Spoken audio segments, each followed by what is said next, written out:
You won't believe how a broken cowboy, haunted by the past, and a woman abandoned in her most vulnerable hour, collided on a dusty Texas road, and changed each other's lives forever. The sun dipped low over the West Texas plains, bathing the land in a golden glow that softened the harsh truth of the desert. On the long stretch of Highway 90, silence reigned, until a faint cry pierced it. Jack Callahan, a lone cowboy with weathered boots and a heart weighed down by regrets, pulled his rusty Ford pickup to the side of the road.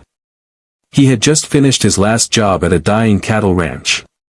No wife waiting for him, no family to call home. Just the road, his old dog Duke, and the heavy silence of a life lived alone. But today was different. He spotted her first as a shadow slumped near a roadside sign.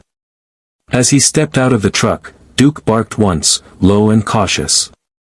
Jack approached slowly. The woman was young, maybe in her 20s, dressed in torn jeans and a threadbare sweater. Her hands cradled her swollen belly, and her eyes, those eyes, were wide with fear and exhaustion. "Ma'am?" he asked gently. "You all right?" She flinched, tried to get up, then winced and sank back. "Please. I just need water," she whispered. He didn't ask questions. He helped her into the truck, offered a bottle of water from the console, and drove toward the nearest town, Dust Creek, a speck on the map with one diner, one motel, and folks who didn't like to get involved. Over coffee at the diner, she told him her name, Emily. Her story unraveled slowly, painfully, over clinks of silverware and the hum of a dusty jukebox. Her husband, Travis, had grown cold during her pregnancy. He'd gambled away their savings, and when things got desperate, he made an unthinkable decision. He sold her, his wife, pregnant and terrified, to a man she'd never met, in exchange for a wad of cash and a promise to cover his debts. She escaped that night, wandering for 2 days until Jack found her. Jack listened, jaw clenched, fists tight around his coffee mug. He'd seen cruelty before, war had shown him the darkest corners of the human soul, but this? This cut deep. Maybe because he saw something of his younger sister in Emily, who had died from abuse Jack hadn't seen coming in time. He carried that guilt every day. "I ain't lettin' him get away with this," Jack said finally, voice like gravel. "You're safe now. I swear it." He rented a small room for her in the motel, paid a local doctor under the table to check on her and the baby, and took up odd jobs around Dust Creek to cover the bills. The townsfolks gossiped, of course, that cowboy taken in a stranger now. But Jack didn't care. Over time, Emily's strength returned. She smiled more. Her laughter, soft at first, became a melody that reminded Jack how lonely he had been. They shared stories in the evenings, Jack about ranch life and rodeos, Emily about her dreams of becoming a teacher. He bought her a stack of used books. She cooked simple meals. Life began to bloom again in the small motel room. Then Travis came looking. It was late one night when Jack stepped out of the diner and saw the man, slick hair, cruel grin, leaning against a black SUV.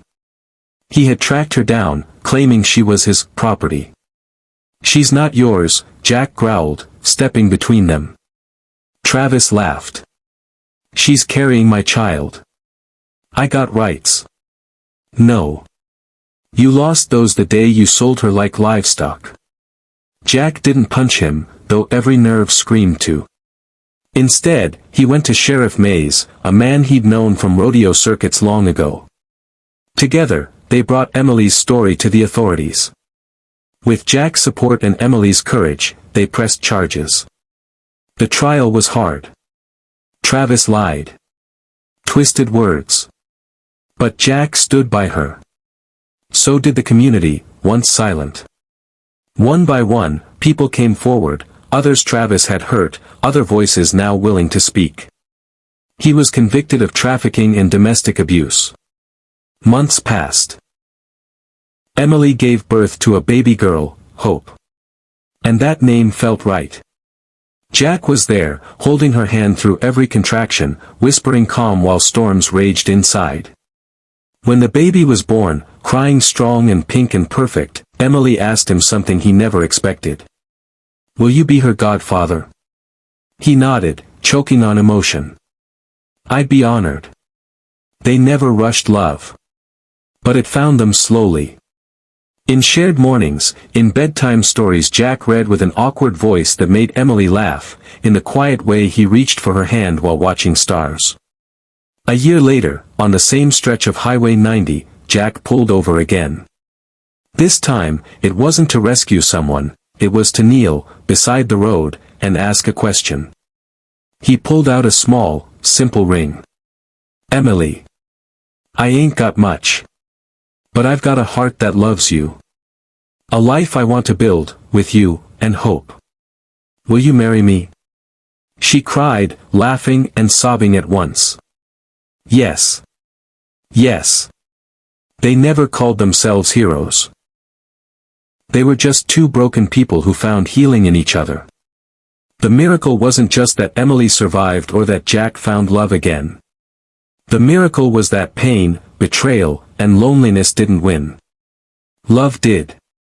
And on a ranch outside Dust Creek, where wildflowers bloom and baby Hope takes her first steps into open fields, the story of the lonely cowboy and the pregnant woman he saved reminds everyone, no one is too far gone to be found. No heart too shattered to be healed. And sometimes, the family you need, is the one you find on the road you never meant to take.